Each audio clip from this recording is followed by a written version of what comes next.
I am Ferdinand Marcos, and I am the President of the Republic of the Philippines. I stand today on behalf of 110 million Filipinos. Hey everyone, hello universe, it's me again. Shout out sa inyo mga kababayan. Ayan, meron tayong very good news for everybody. Ayan shout out sa mga Marcos loyalists and supporters, Filipino FW. Ayan mga bes, Still Asia. Wow, talaga namang ang galing talaga ni Pangulong Marcos Jr. Mamuno. Ang dami talagang magagandang programa, no?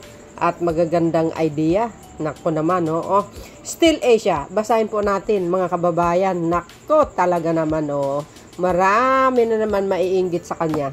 Ito, basahin po natin, Anong source natin? ABS-CBN. Oh, wow. Ito, nasabi po ng ABS-CBN.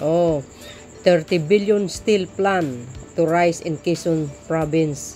Still Asia. Oh my goodness. January 22, 2025. Oh my goodness! Talaga naman. Basahin po natin kung ilang manggagawa ang ito, kailanganin mga kababayan. Manila, one of the country's biggest steel manufacturer, said it is opening a 30 billion plant in Candelaria, Quezon. Oh my goodness. In a statement, Still Asia Manufacturing Corporation said, the factory will make heavy structural steel products that the Philippines is presently importing.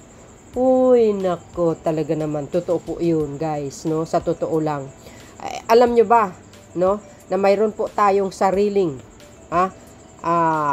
steel, national steel before, mga kababayan, sa panahon ni Apulacay, pag-aari po ng gobyerno po yun.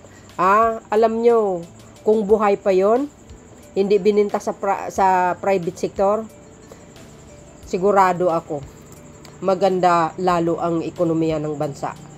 Kaya nga, sabi ko, nasa mga pinuno ang may problema, mga kababayan.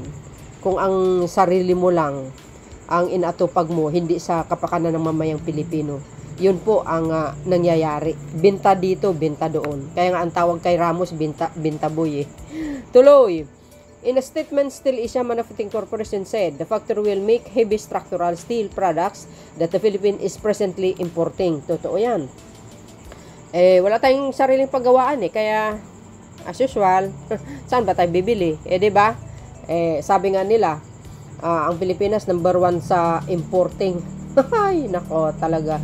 Kawawang mga Pilipino, kawawang Pilipinas. We will create around 7,000 jobs. Oh my goodness, Dami nito, mga kababayan.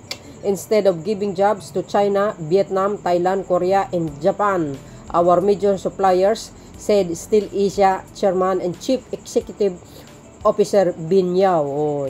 See? Himbis na sa iba, kaya himbis sa iba sila mag-invest or magpatayo, dito ang pinili sa Pilipinas. Saan kayo makakita niyan, mga kababayan? Kasi nakikita nila ang Pilipinas pangalawa sa pinaka fastest growth economy sa buong Southeast Asia, mga kababayan. Sabi ko nga sa aking mga videos, pag nakita ng mga iba't ibang bansa na ang isang bansa tulad ng Pilipinas ay kumbaga umaarangkada, malakas, 'di ba? Mabilis ang takbo ng paglago ng ekonomiya. Asahan nyo, marami talaga mag-i-invest dito. Kasi tatangkilikin ng mamamayang Pilipino yung mga nagpapatayo dito ng malalaking kumpanya. Tingnan nyo. Ito, 30 billion, biro nyo yun? Oh my goodness, pwede na tayo guys, gumawa ng isang barko or mga helicopter pag mayroon tayong sariling paggawaan na ganito. So dahil nandito ito, magpapatayo sila dito. Ano pa ang masasabi natin kay Pangulong Marcos Jr.? Alam nyo, tahimik lang si Pangulong Marcos Jr. Pero kung gumalaw, talaga naman, ito po ang resulta. Ayan, Yao also said, tuloy the plant will produce its beams, I-beams, angles, channels, sheet files and plates with a carbon, ay wow, social, footprints that is 90% lower than that of the traditional steel making process. Wow, oh. Mga kababayan, malamang makikinabang ang mga DDS dito. Lahat, sa totoo yun, sa totoo lang. Oh, tuloy natin. Ito pa. Oh, tuloy. We use recycled scrap metal and employ electric arc furnace technology, he said. Maganda ito. Delivery lead times to project will also be faster from 3 to 4 months for imports to 1 to 2 weeks once the Candelaria plant is operational by 2027. Oh, di ba? Pag natapos ito, malaking katulungan ito sa bansang Pilipinas. Siyempre, Steel Asia, napakalaking kumpanya yan, mga besa. Ay kikita sila, kakita ang Pilipinas, kikita din ang ating mga kapwa Pilipino na manggagawa dyan. Biro mo, magkikreate ng 7,000 na job yan. Ay, grabe, ang tindi, mga kababayan. Oh, the factory will also help the Philippines save 1.2 billion yearly. Oh, saan kayo makakita niyan? Kakaiba talaga si Pangulong Marcos Jr. Steel Asia awarded the engineering procurement and construction management for the plant to MCC, Huatian Engineering and Technology Co. Oh, yan, corporation Oh, yan. The firm noted that MCC Huatian is the global leader and most experienced engineering company in building steel plants, having built more than 230 steel plants in 14 countries. Oh, sabi ko sa inyo, worldwide. Di kayo naloka. Oh my goodness. Ang gandang balita na ito. Yan, si Pangulong Marcos Jr. talagang nag-i-encourage talaga yan ng mga foreign investors. Sa totoo lang, no? Tahimik lang yan. Pero guys, tingnan nyo naman ang resulta. Galing niya talaga. The Philippines' largest steel maker eyes a 65 billion peso expansion in the next 3 to 4 years. Steel Asia Manufacturing Corporation announced it would build 4 new production facilities located in the provinces of Quezon, Davao, and Tarlac. The projects are expected to be commissioned by 2026. Steel Asia says the move will increase local production of steel products in the Philippines, which remains to be highly dependent on steel importation. The facilities will also produce new steel products yet to be manufactured in the country and will create about 3,000 direct jobs. At present, the company has 6 facilities across the Philippines producing rebars with an annual rolling capacity of 3 million metric tons and a steel making capacity of 500,000 metric tons. Now this di ba mga bes, meron tayong Philippine National Steel nung panahon ni Apo Lakay. Sa madaling salita, nung 1993, tinuluyan na ibininta sa Malaysian company, no? Pina-privatize. Ang masaklap, yung natira na sa atin ng mga ilang porsyento lang, tinuluyan ng bininta, no? Panahon po ni ni Ramos bininta. Kaya mula nung bininta na yon, nawala na sa atin yung national steel na yon, talagang wala na, lalong bumagsak ang ekonomiya. Kaya puro import na lang ang Pilipinas. Bakit kanyo? Kasi kagagawan din ng mga pinuno. Sabi ko nga, kung ang isang pinuno ng bansa magaling mamuno, kapakanan ng mamayang Pilipino lang ang inatupag, katulad sa ginawa ni Pangulong Marcos Jr., tulad niya, no? May mag-i-invest ito, Steel Asia, ang laking kumpanya ito. Yun ang dapat natin iluklok sa Malacanang. Kasi ang inaalala niya yung kapakanan ng Pilipino. 'Di ba? Kasi ang national steel natin, kailangan natin yun . Yun ang isa sa pinaka number 1 pride ng Pilipinas nung that time, yung national steel na yun. Sa totoo lang. Kaya lang, nung umupo na si Ramos, wala na, bininta na . Mahabang istorya yan, mga kababayan. Yun lang ang maisasabi ko sa inyo. Kaya, alam nyo, sa totoo lang, paano magiging progresibo ang ekonomiya ng isang bansa kung mismo ang pinuno na walang alam kundi pansarili lang. 'Di ba? Hindi iniisip yung kapakanan ng mamayang Pilipino. Walang mangyayari. Kung katulad ni Pangulong Marcos Jr. na walang inaalala kundi yung tumulong sa kapwa Pilipino, solusyonan ng problema ng bansa, hindi man 100%, pero nakikita naman natin ang galaw niya. 'Di ba? O, nagagawa niya bilang Pangulo ng Pilipinas. Yung magandang idea niya, yung magagandang programa niya.